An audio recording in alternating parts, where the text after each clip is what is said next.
New concerns emerging for the Hillary Clinton campaign team as the momentum for her challenger for the Democratic nomination, Senator Bernie Sanders, grows and grows, from big crowds at his rallies to rising poll numbers. Clinton advisors and allies are taking notice, making it clear that Sanders is a serious rival. With word, some are even worried that Sanders could win in Iowa, where Clinton came in third, you may recall, in 2008. Joining us now to talk about it, Betsy Woodruff, political reporter at The Daily Beast. Jamie Weinstein joins us, senior editor of The Daily Caller. Good to see you both. Betsy, you know, I was looking at the numbers. I think we have some we can put on the screen. Clinton's 45-point lead in Iowa has tanked to about 19 points in the span of just a couple of months. And, you know, in New Hampshire, her lead has dwindled to single digits. Betsy, should she be worried?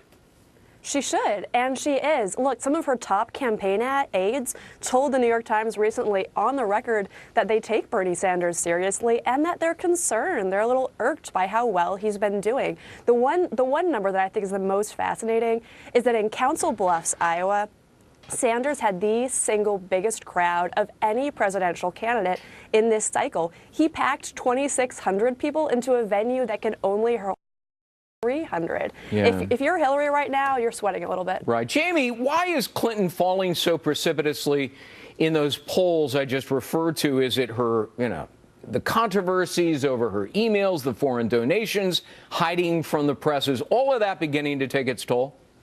I think it's a mix of that, and also the fact that, you know, as crazy as his ideas might be, Bernie Sanders has something that Hillary Clinton doesn't, and that he appears authentic. He's passionate about his ideas. He comes out and states where he stands on a trade deal or things that Hillary Clinton has been avoiding assiduously throughout this campaign.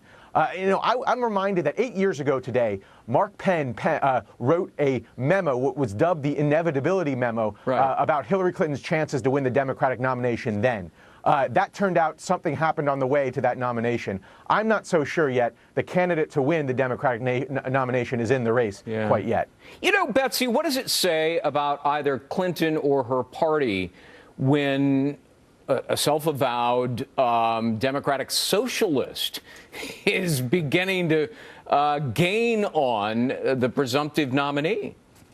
It says her party is moving quickly to the left. This is going to be a big part of President Obama's legacy. Taking the Democratic Party, the party that used to be the party of Bill Clinton and welfare reform, for goodness sakes, and making it a party where lots of its primary voters are actually more excited about a Democratic socialist than a former Secretary of State. Yeah. It puts Clinton in a really tough spot because she has to appeal to these people who might prefer a socialist while also winning a general. So, Jamie, might Sanders and the progressive wing of the Democratic Party force Hillary Clinton further to the left and thus causing her problems in a general election?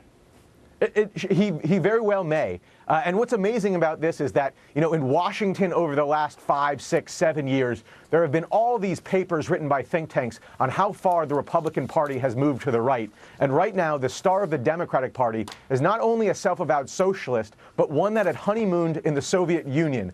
So I think that there has to be some taking into account just how far left the Democratic Party may have moved itself. He honeymooned in the Soviet Union. See, there's a little fact I didn't know. Jamie, always good to talk to you. Betsy, thank you for being here.